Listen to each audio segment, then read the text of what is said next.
কোনো এক দুর্ঘটনা থেকে বেঁচে যাওয়া মানে কি তুমি নিরাপদ? না। মৃত্যু যখন একবার তোমাকে টার্গেট করে ফেলে তখন তার থেকে পালানোর আর কোনো পথ থাকে না। আজকে যে মুভিটা এক্সপ্লেন করব সেখানে কয়েকজন মানুষ একটা ভয়ঙ্কর দুর্ঘটনা থেকে বেঁচে যায়, কিন্তু তারা জানে না মৃত্যু এবার একে একে সবার কাছে ফিরে আসবে আরও ভয়ঙ্করভাবে। বলছিলাম ফাইনাল ডেস্টিনেশন ব্লাড লাইন মুভির কথা। এই মুভিতে এমন এমন কিছু সিন দেখানো হয়েছে যেগুলো সরাসরি ইউটিউবে দেখানো সম্ভব না, তাই যতটা পারো ব্লার করে দেখানোর চেষ্টা করব। তাহলে আর কথা না বাড়িয়ে চলো শুরু করি আজকের ভিডিও। তার আগে বলে রাখি, ভিডিওটি যদি তোমাদের ভালো লেগে থাকে তাহলে চ্যানেলটিকে অবশ্যই সাবস্ক্রাইব করে দিও। সালটা ছিল 1960। আমরা দেখতে পাই এক কাপল গাড়ি করে কোথাও একটা যাচ্ছে। এই মেয়েটির নাম হলো আইরিশ এবং ছেলেটির নাম পল। আসলে পল তার গার্লফ্রেন্ডকে নিয়ে যাচ্ছিল স্কাইভিউ নামের একটা রেস্টুরেন্টের ওপেনিংয়ে। এখানে এসে আইরিশ তো ভীষণ খুশি, কারণ রেস্টুরেন্টটা ছিল বিশাল উঁচু একটা টাওয়ারের উপরে। এবারে লিফটে করে উপরে এসে তারা জানতে পারে অতিরিক্ত কাস্টমার থাকার কারণে এখন কোনো সিট খালি নেই। তখন তারা দুজনে ওই টাওয়ার থেকে নিচের দৃশ্য দেখার জন্য ধারের দিকে চলে আসে। আর তখন থেকে আইরিশের চোখে মুখে কেমন একটা ভয়ের ছাপ আমরা লক্ষ্য করি।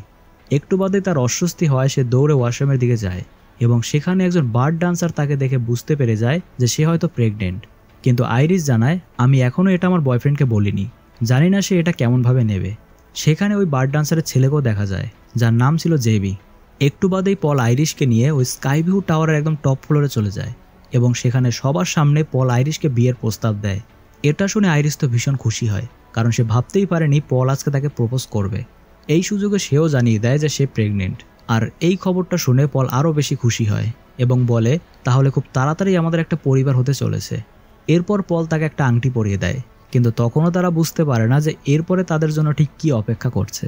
এদিকে আমরা দেখি একটা বাচ্চা ছেলে উপর থেকে কয়েন ছুঁড়ে ছুঁড়ে নিচে ফেলছে। এটা দেখে গার্ড তাকে মানা করলেও সে কোনো কথা শোনে না। ফলে একটা কয়েন গিয়ে আটকে যায় টাওয়ারের ভেতরের এক্সস্ট ফ্যানে। এই কয়েনটার জন্য গোটা গল্প জুড়ে ঠিক কী কী হতে পারে সেটা দেখলে তোমাদের মাথা ঘুরে যাবে। অপরদিকে আইরিশ এবং পল ডান্স করার জন্য নিচে নেমে আসে, আর তাদের নতুন সম্পর্কের খুশিতে তারা দুজনেই ডান্স করতে শুরু করে। এদিকে ওই ডান্স ফ্লোরে আগে থেকেই একটা ঝাড়বাতির টুকরো পরে একটু চির খেয়েছিল, আর অত মানুষের নাচের দাপটে দু একটা স্ক্রুও খুলে যায়, আর সেই কয়েনটাও ফ্যান থেকে বেরিয়ে গিয়ে গ্যাস পাইপে লাগে। এদিকে গ্যাসও লিক হচ্ছে এবং ফ্লোরের কাজটাও ধীরে ধীরে ফাটল নিচ্ছে, কিন্তু বাকি লোকেরা যেহেতু নাচে মগ্ন তাই সেটা কেউই খেয়াল করে না। এরপর হঠাৎ সেই নাচের ফ্লোর ভেঙে যায়, ফলে অত উঁচু টাওয়ার থেকে বেশ কিছু মানুষ নিচে পড়ে যায় এবং সাথে সাথেই মারা যায়। এদিকে আইরিশের বয়ফ্রেন্ড পলও পড়ে যায়। সে কিছুক্ষণ ঝুলে থাকতে পারলেও একটু বাদেই তার হাত ছেড়ে সেও পড়ে যায়। অন্যদিকে লিক হওয়া গ্যাস থেকে বিশাল এক বিস্ফোরণ হয় রেস্টুরেন্টের মধ্যে এবং চারিদিকে আগুন ধরে যায়। আর বেঁচে থাকা মানুষগুলো সবাই একসাথে লিফটে উঠে বাঁচার চেষ্টা করে, কিন্তু অতিরিক্ত ভারী হওয়ার কারণে লিফটটাও ছিঁড়ে উপর থেকে নিচে পড়ে যায়। এরপর কিছু মানুষ সিঁড়ি দিয়ে পালাতে গেলে তাদের জন্য বিপদ অপেক্ষা করছিল, কারণ সিঁড়ির একটা অংশ হঠাৎ মাঝখান থেকে ভেঙে যায় এবং শেষমেশ ওই টাওয়ারটা আর দাঁড়িয়ে থাকতে পারে না। টাওয়ারের মাথার অংশটা ধীরে ধীরে ভেঙে পড়তে থাকে এবং মোটামুটি রেস্টুরেন্টের উপস্থিত প্রায় সকল মানুষই মারা যায়। সবশেষে আইরিশ এবং সেই ছোট্ট ছেলেটি তারা উপর থেকে পড়ে মারা যায়। ঠিক তখনই আমরা লক্ষ্য করি এই পুরো ঘটনাটা আসলে একটা মেয়ে ক্লাসের মধ্যে বসে স্বপ্ন দেখছিল এবং হঠাৎ চিৎকার করে ওঠায় সকলে তার দিকে হতবাক হয়ে তাকিয়ে থাকে। সেটা কি আসলেই কোনো স্বপ্ন ছিল নাকি সত্যি, সেটা এবার আমরা জানতে পারবো। এই মেয়েটির নাম হলো স্টেফনি, বয়স 21, আর সে এখন কলেজে পড়ে। যথারীতি হোস্টেল রুমে ফিরে এসে সেদিন রাতেও আবার সেই দুঃস্বপ্ন দেখতে পায়। একটু পরে আবার চিৎকার করে উঠলে তার রুমমেট জেগে ওঠে এবং জানতে চায় কি এমন হচ্ছে তোমার সাথে। স্টেফনি তখন জানায়, আমি যে মেয়েটির স্বপ্ন বারবার দেখি তার নাম আইরিশ, আর আমি যতদূর জানি আমার দিদার নামও তাই ছিল। এদিকে হোস্টেল রুমে প্রতিদিন এমন হলে বাকিদেরও পড়াশোনার তো ক্ষতি হবে, তাই সে ছুটি নিয়ে বাড়ি চলে আসে। বাড়িতে থাকে কেবল তার বাবা এবং ভাই। ইনি হলেন স্টেফনির বাবা মার্টিন। তিনি প্রথমে স্টেফনিকে এই অসময় ফিরে আসতে দেখে একটু অবাক হন, তবে স্টেফনি এতদিন পরে এসে অন্য কিছু না বলে সরাসরি জিজ্ঞেস করে, তুমি কি আমার মায়ের মা, মানে আমার দিদা আইরিশের বিষয়ে কিছু জানো? তার বাবা একটু অবাক হয় এবং বলে, না আমি তেমন কিছু জানি না, তবে তুমিই বা জানতে চাইছো কেন? একটু পরেই তার ভাই চার্লি উপর থেকে নামে। সে তখন যাচ্ছিল তার মামার বাড়ি। স্টেফনিও তখন তার সঙ্গে বেরিয়ে পড়ে, তবে যাওয়ার আগে তার বাবা তাকে জানিয়ে দেয়, মামার বাড়ি যাচ্ছ ঠিক আছে, তবে তোমার মামা হাওয়ার্ডের কাছে তোমার দিদার সম্পর্কে কিছু জানতে চেও না, কারণ তারা তোমার দিদাকে একদমই পছন্দ করে না। এরপর যাওয়ার পথে স্টেফনি তার ভাইকে বলে, আমার কলেজের নাম্বার এবার খুব কম এসছে। তখন তার ভাই একটু অবাক হয়ে জিজ্ঞেস করে, তুমি তো বরাবরই ক্লাসে ফার্স্ট হও, তাহলে এত কম হলো কেন? স্টেফনি জানায়, বেশ কিছুদিন ধরে আমি রাতে ঘুমোতে পারছি না, আর প্রতিদিন রাতে আমি ওই একই স্বপ্ন দেখি যেখানে আমার দিদা আইরিশ থাকেন, আর এই সব কিছুর জন্যই আমি ঠিক করে পড়াশোনাও করতে পারছি না। এরপর ফাইনালি সেখানে পৌঁছে তার মামার ছেলে মেয়েদের সঙ্গে তাদের দেখা হয়। মামার বড় ছেলের নাম হলো এরিক, তারপর জুলিয়া, আর সবচেয়ে ছোট হলো ববি। আসলে ছোটবেলা থেকেই তাদের বন্ডিংটা খুব ভালো ছিল, তবে স্টেফনি কলেজে চলে যাওয়ার পর থেকে তাদের কাজিনদের মধ্যে বন্ডিংটা অনেকটা কমে গেছে। এতে স্টেফনির একটু খারাপ লাগে যে এতদিন পরে এলাম আর কেউ ঠিকমতো আমার সাথে কথাই বলছে না। এরপর সে দেখা করে তার মামি ব্রেন্ডা এবং মামা হাওয়ার্ডের সঙ্গে। একমাত্র এরা দুজনেই তাকে দেখে ভীষণ খুশি হয়। এদিকে তার বাবার বারণ করা সত্ত্বেও স্টেফনি তার মামাকে বলে, আসলে আমি খুব বিরক্ত হয়ে তোমাদের কাছে এসেছি। আমি দিদা আইরিশকে নিয়ে রোজ একই স্বপ্ন দেখি এবং সেখানে কোনো একটা স্কাই ভিউ নামক রেস্টুরেন্টে তাদের যেতে দেখি। এটা শুনেই তার মামা মামি চুপ হয়ে যায় এবং তার সমস্ত প্রশ্ন এড়িয়ে যায়। স্টেফনি তার মামাকে আবারও জিজ্ঞেস করলে তার মামা এবার জানায়, আমার মা আইরিশ পুরো পাগল হয়ে গিয়েছিল। আমার বোন মানে তোমার মা আর আমাকে সবসময় ঘরে আটকে রাখতো এবং বলতো তোমরা বাইরে বেরোলেই মারা যাবে। একসময় এই পাগলামি এতটাই বেড়ে যায় যে আমরা দুই ভাই বোন আলাদা থাকতে শুরু করি। এরপর ধীরে ধীরে যখন আমাদের নিজেদের পরিবার হতে শুরু করলো, তখন আমরা ফ্যামিলি নিয়ে মায়ের থেকে সম্পূর্ণভাবে আলাদা থাকতে শুরু করি। কিন্তু সেখানেও মা আমাদের সবসময় চিঠি পাঠাতো এবং সেই চিঠিতে আমাদের প্রত্যেকের মারা যাওয়ার খবর লেখা থাকতো। আর এই সমস্ত পাগলামের জন্যই আমরা মায়ের সঙ্গে আর কোনো যোগাযোগ রাখি না, আর জানিও না তিনি এখন কোথায় আছেন। এরপর হাওয়ার্ড সেখান থেকে চলে যেতেই স্টেফনি তার মামিকে বলে, একমাত্র তুমি আমাকে হেল্প করতে পারো। আমাকে বলো আমার দিদা কোথায় আছে, আমাকে জানতেই হবে যে কেন এমনটা আমার সাথে হচ্ছে। প্রথমে একটু না করলেও তার মামি জানায়, দেখো আমি তোমায় সরাসরি কিছু বললে তোমার মামা আমার উপর রাগ করতে পারে, তবে ড্রয়ারটাতে দেখতে পারো যেখানে তোমার দিদার কিছু জিনিসপত্র আছে, দেখো সেখান থেকে কিছু জানতে পারো কিনা। সেই ড্রয়ার খুলে প্রথমেই সে দেখতে পায় তার দিদা আর দাদুর একটা ফটো, এবং এখানেই সে নিশ্চিত হয়ে যায় যে স্বপ্নে দেখা আইরিশ এবং এই ছবির মেয়েটি হুবহু মিলে যাচ্ছে। তারপর সে ঠিকানা খুঁজে রওনা দেয় দিদা আইরিশকে খুঁজে বার করতে। মেইন হাইওয়ে ধরে বেশ কিছুটা ড্রাইভ করার পর এবার শুরু হয় ঘন জঙ্গলের পথ, এবং সেই রাস্তা পেরোনোর পর পৌঁছে যায় একটা নির্জন জায়গায়। সামনেই সে দেখে কেমন একটা ভুতুরে পুরনো বাড়ি, যার আশেপাশে কোনো জনবসতি নেই। গাড়ি থেকে নেমে সামনেই রাখা একটা ক্যামেরার মাধ্যমে কথা বলতে গেলে এক মহিলার গলা প্রথমেই বাড়িতে ঢুকতে বারণ করে দেয় এবং জানতে চায় কে তুমি। স্টেফনি তখন তার পরিচয় দেয় এবং বলে, আমি তোমার মেয়ের মেয়ে, অর্থাৎ তোমার নাতনি। এটা শুনে তার দিদা বলে, ঠিক আছে, তোমার কাছে যা কিছু আছে ওই সামনে রাখা বক্সের মধ্যে রেখে দাও এবং আস্তে আস্তে ভেতরে ঢুকে এসো। এরপর সেই বিশাল গেটটা খুলে যায় এবং স্টেফনি ধীরে ধীরে ভেতরে প্রবেশ করে। সে দেখে আশেপাশে যেন মরণ ফাঁদ তৈরি হয়ে আছে আর চারিদিকে কেমন একটা গা ছমছমে পরিবেশ। এবার সে আস্তে করে দরজাটা খুলে ঘরের মধ্যে ঢোকে। তার দিদা দূর থেকেই তাকে দেখে ভীষণ অবাক হয় এবং মন থেকে খুশিও হয়, কারণ এত বছর পর তার সঙ্গে কেউ দেখা করতে এসছে। এরপর তার দিদা তাকে একটা চেয়ার দেয় এবং সেখানে বসতে বলে। তারপর স্টেফনি প্রতিদিন রাতে সেই স্বপ্নের কথা তার দিদাকে জানায়। সেটা শুনে তার দিদা বলে, তুমি যেটা দেখেছো সেটা কোনো স্বপ্ন নয়, ওটা আমার অতীত, সাথে এটা একটা পূর্বাভাসও বলতে পারো আমাদের ভবিষ্যৎ নিয়ে। স্টেফনি তো মাথা মুন্ডু কিছুই বুঝতে পারে না। তার দিদা বলে, তুমি স্বপ্নে কতটা কি দেখেছো আমি জানি না, তবে সেদিন আসলে যা ঘটেছিল সেটা এখন আমার মুখে শোনো। সেদিন ওই স্কাই ভিউ টাওয়ারের দুর্ঘটনা ঘটার আগে আমি কোনোভাবে মন থেকে জানতে পেরে গেছিলাম এবং সব কিছু যেন আমি স্পষ্ট চোখের সামনে দেখতে পাচ্ছিলাম, আর সেই জন্যই আমি ওই ছেলেটার হাত থেকে কয়েনটা কেড়ে নিই, যাতে আর দুর্ঘটনার সূচনাটাই না হয়। এরপর আমি দৌড়ে নিচে গিয়ে ডান্স ফ্লোর থেকে সমস্ত মানুষকে সরিয়ে দিই। তার ফলে সেদিন রাতে কোনো দুর্ঘটনাই ঘটেনি, সকল মানুষ বেঁচে যায়। তবে আমি জানতাম না অজান্তে আমি কি ভুল করে ফেলেছি আর এর পরিণাম ভবিষ্যতে কি হতে পারে, এবং সেখান থেকে শুরু হয় আসল খেলা। যেহেতু সেই দুর্ঘটনায় সেখানে উপস্থিত সকল মানুষের মৃত্যু নিশ্চিত ছিল আর আমি ওই পুরো ঘটনাটা বাধা দিয়ে দিয়েছিলাম, তাই সেদিন সবাই বেঁচে গিয়েছিল ঠিকই, কিন্তু তারপর প্রত্যেকটা মানুষ কোনো না কোনো দুর্ঘটনায় মারা যায়। এটা শুনে স্টেফনি তখন বলে, তুমি যেহেতু সকলকে বাঁচিয়ে দিয়েছিলে তাহলে তারা আবার মারা গেল কেন? তখন তার দিদা জানায়, যাদের মৃত্যু নিশ্চিত থাকে তাদের কেউই বাঁচাতে পারে না। সেটা আমি তখন জানতাম না, এবং যেহেতু আমার মৃত্যু নিশ্চিত ছিল তাই সেখানে উপস্থিত সকলে মারা যাওয়ার পর মৃত্যু আমারও পিছু নেয়। কিন্তু কিছু ঘটার আগে আমি যেহেতু জানতে পারি বা নিজেই দেখতে পাই, তাই আমি প্রায় 20 বছর ধরে মৃত্যুকে এড়িয়ে আসছি আর এই ঘরের মধ্যে নিজেকে বন্দি করে রেখেছি। আমি জানি এই ঘরের বাইরে পা দিলেই মৃত্যু আমার জন্য অপেক্ষা করছে, মুহূর্তেই আমাকে টেনে নেবে। আইরিশ আরও জানায়, এত বছর আমি ভালো করে বুঝে গেছি যে এই মৃত্যুর হাত থেকে কীভাবে বেঁচে থাকতে হয়, আর আমি সবসময় চাইতাম আমার সকল সন্তানদেরও এই মৃত্যুর হাত থেকে রক্ষা করতে। আমি এই ঘরটাকে এমনভাবে বানিয়েছি এখানে তোমাদের কিচ্ছু হবে না, তাই তোমার দায়িত্ব ওদের সকলকে বুঝিয়ে এই ঘরে নিয়ে আসা এবং বাকি জীবনটা এখানেই কাটানো। এবার তার দিদা বুঝতে পারে যে সে 2 মাস আগে থেকে ক্যান্সারে ভুগছে, আর ঠিক তখন থেকে স্টেফিনিও ওরকম স্বপ্ন দেখা শুরু করেছে। এর মানে আমি মারা যাওয়ার পর থেকে এই দৃষ্টিশক্তিটা তোমার মধ্যে আসতে চলেছে। এবার থেকে তোমার পরিবারের কার কখন মৃত্যু হবে সেটা তুমি আগে থেকেই দেখতে পাবে। তবে একটা কথা মাথায় রেখো, এটা থেকে বাঁচা সম্ভব। এই বইটার মধ্যে আমি সমস্ত প্ল্যানিং এবং আমার ক্যালকুলেশন করে রেখেছি, যাতে প্রত্যেকটা মরণ ফাঁদ থেকে তোমরা বাঁচতে পারো। তবে তার জন্য তোমাদের সকলকে এখানে এসে থাকতে হবে। এটা শুনে স্টেফনি একটু ঘাবড়ে যায় এবং বলে, আমি এখানে একদমই থাকতে পারবো না, আমার এখন কলেজ রয়েছে, এক্সাম রয়েছে। এই বলে সে এক প্রকার ভয় পেয়ে সেখান থেকে বেরিয়ে আসে। তবে তার দিদা তাকে বাধা দেওয়ার চেষ্টা করলে স্টেফনি ছুটে ঘর থেকে বেরিয়ে আসে। এরপর তার দিদা ঘর থেকে বেরোতে গিয়ে ভাবে, এখান থেকে বেরোলে আমার মৃত্যু একদম ধরা বাঁধা। কিন্তু সে তো জানে সে আর বেশি দিন এমনিও বাঁচবে না।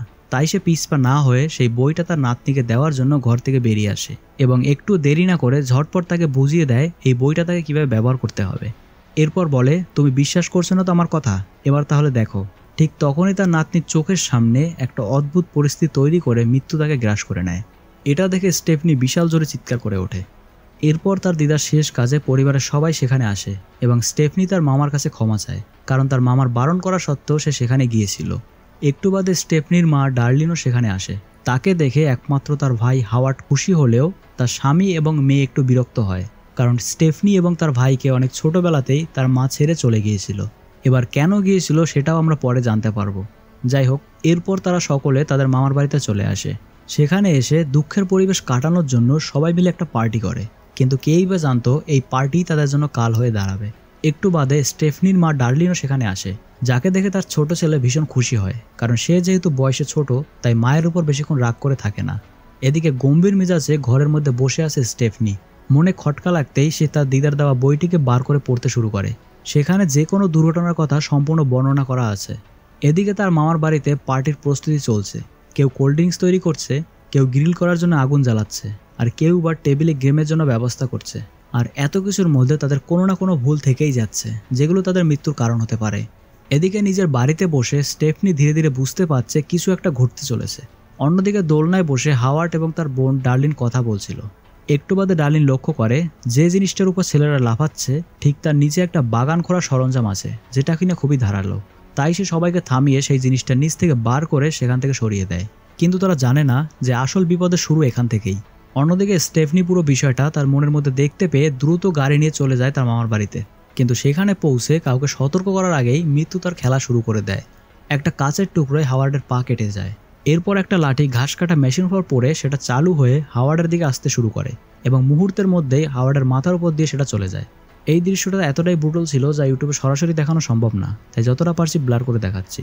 এদিকে একটা দুঃখ কাটতে না কাটতে আর একটা শোকের ছায়া তাদের পরিবার উপর পড়লো।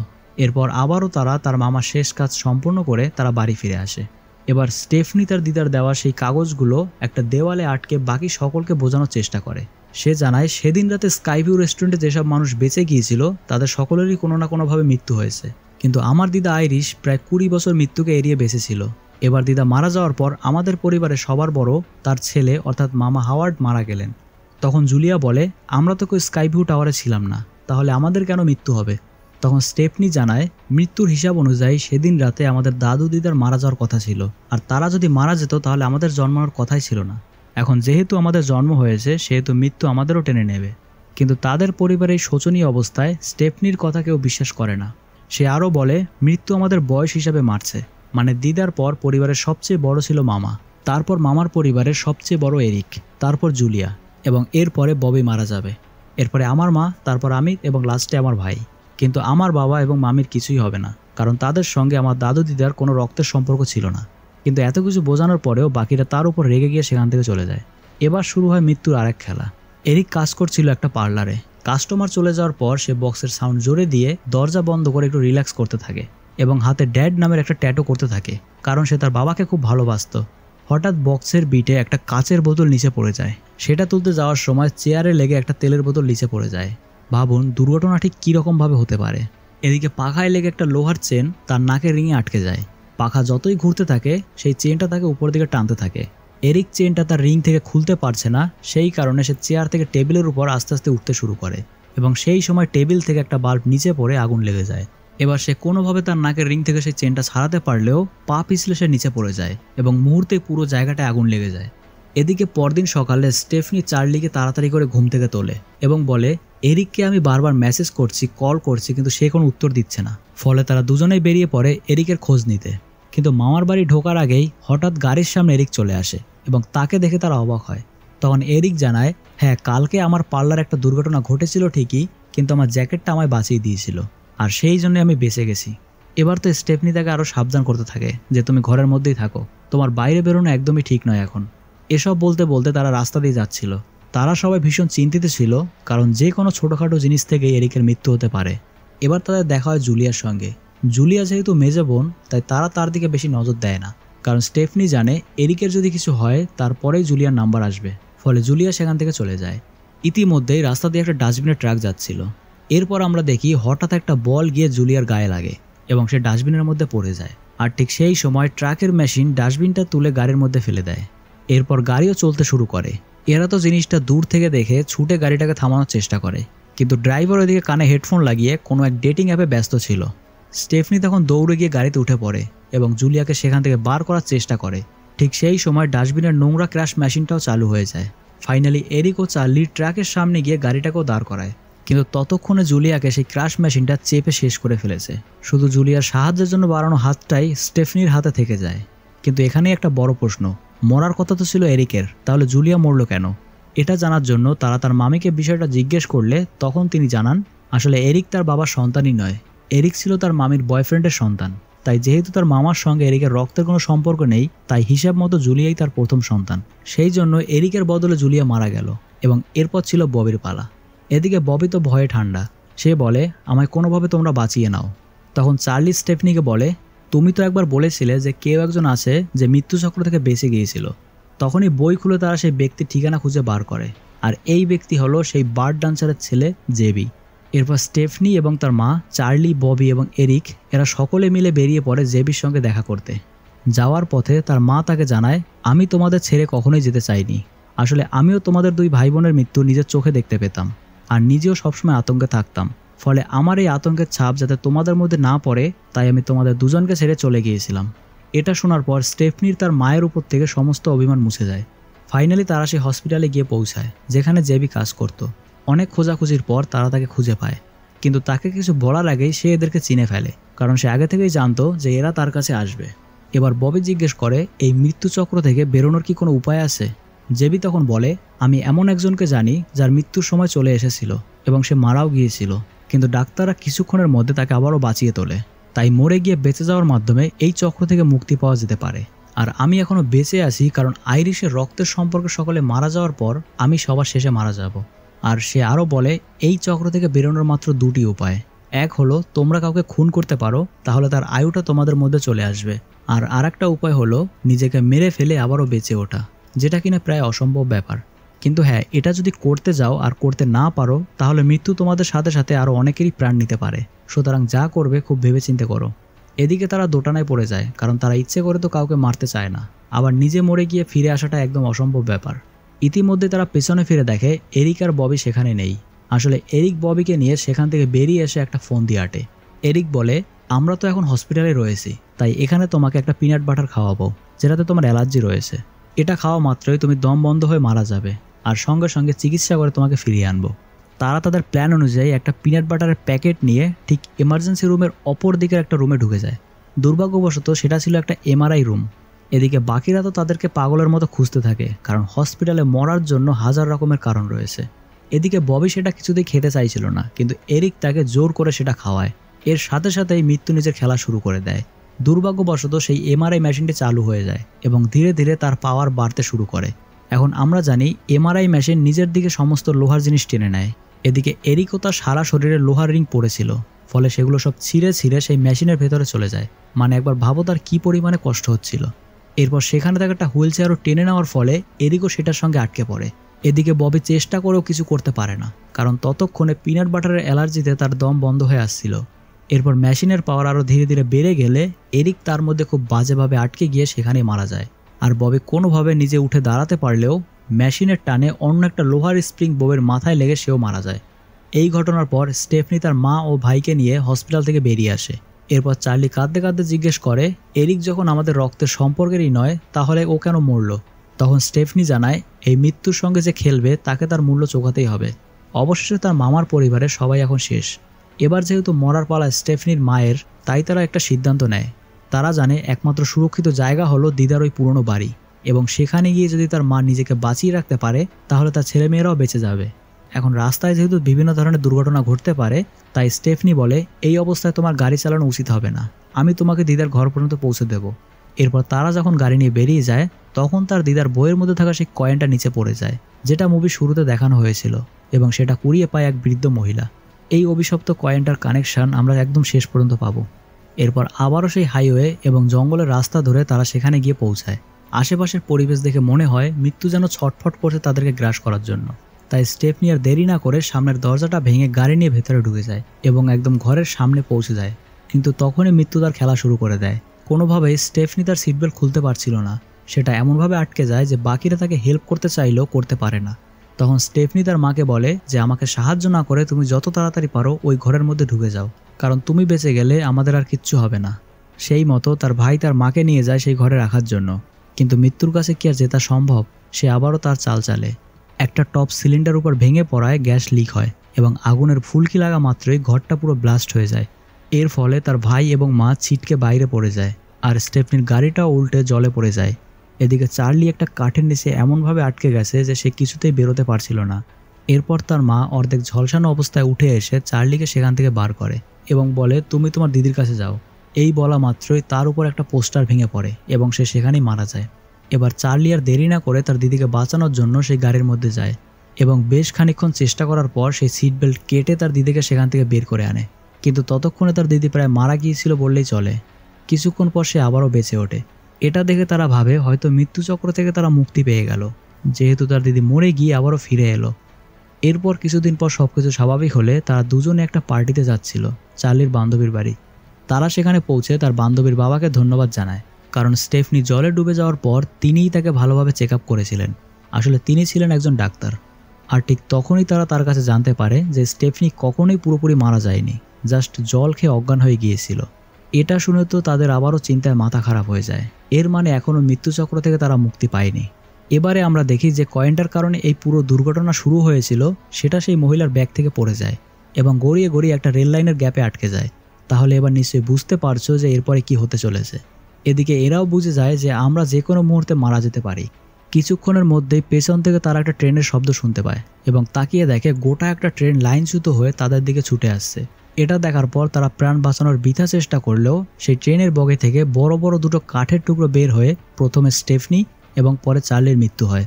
মানে আমরা এটাই জানলাম যে মৃত্যু যাদের কপালে একবার লেখা হয়ে যায় তারা সেটা বারবার এড়িয়ে গেলেও সম্পূর্ণরূপে পিছু ছাড়ানো একেবারেই অসম্ভব। এবং এখানেই আমাদের এই মর্মান্তিক গল্পটির সমাপ্তি ঘটে। ভিডিওটি তোমাদের কেমন লেগেছে তা কমেন্ট করে জানিও। ভালো লাগলে অবশ্যই লাইক করে চ্যানেলটিকে সাবস্ক্রাইব করে দিও। ধন্যবাদ।